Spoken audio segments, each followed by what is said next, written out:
Hi, and thanks for logging on to the daily DVAR halacha. And here's a brand new halacha for you, and it's for Hoshana Rabbah 2014.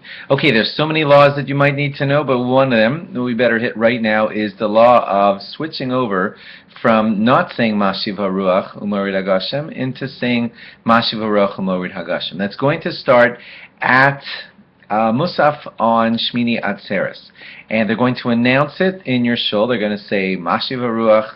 And when they announce that, that means that everyone switches over and says Mashiv HaRuach Umorid HaGashem in their Shmona Esrei at Musaf, and then the Chazan, well, that's how it works in a lot of shuls, and then the Chazan says the big tefillah for Geshem when he repeats the Shmona Esrei. Not all shuls do it exactly that way, but that's probably the one that you're going to encounter. So you start saying Mashiv HaRuach at your Shmona Esrei of Musaf, and they will probably announce it as such in your shul. Now, if you forget to say Mashiv HaRuach in your Shmona Esrei, and you are Ashkenaz, so that meant that your old habit was to say nothing. You forgot to add Mashiv HaRuach Umorid HaGashem, which means if you forgot, you said nothing. Then you would have to repeat the Shmona Esrei. If you don't know what you did, unfortunately, we're going to have to assume that you did what your old habit was, and that was to say nothing, and that's why you would have to repeat your Shmona Esrei, either if you know you forgot, or if you don't know if you forgot.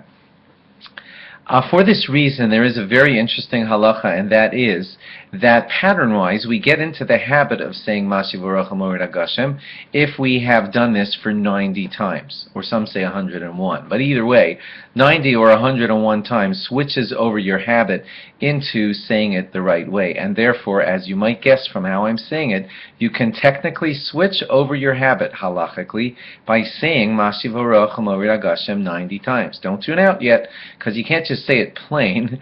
What you're going to have to do is say it attached to the sentence that was right before it. So you would say it like this: Mechayamei Simata Rav Lahoshia Mashiv HaRuach Umorid HaGashem. Just like that. And if you would say that 90 times in a row, to be safe, some people say 101 times. If you were to do that 101 times in a row, then your habit has now officially switched over. And once your habit has officially switched over, even if you space out, which we don't recommend, but even if you did, then you would not have to repeat the Shemona Esrei because your habit has officially changed, and you probably got it right because of that. So anytime on Shmini Atzeres you might want to do that. It only takes a few minutes.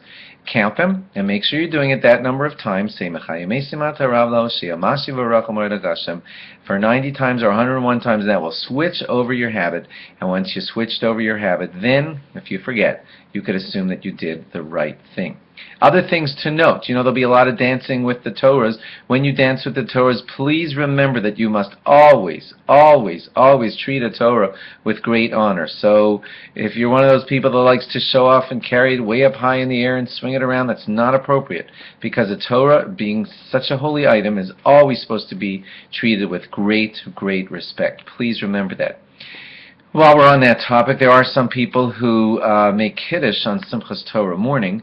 Some people actually drink too much and get themselves a little bit tipsy. I'm not condoning that at all, at all, at all. If there's no mitzvah to drink at all on the day of Simchas Torah, it's just something that some people do, and I don't condone it.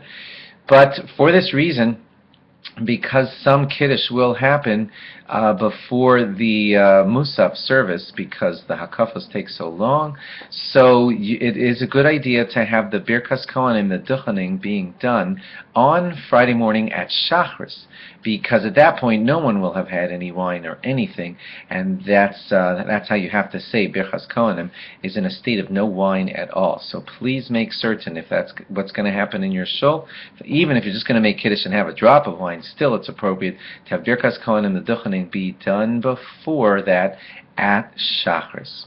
Have a wonderful Hoshana Rabbah, a wonderful Yontif, and a good Shabbos. Don't forget Erev Tavshilin, and we'll have Mirz Hashem, a fresh halacha for you right after Shabbos and Yontif. Bye-bye.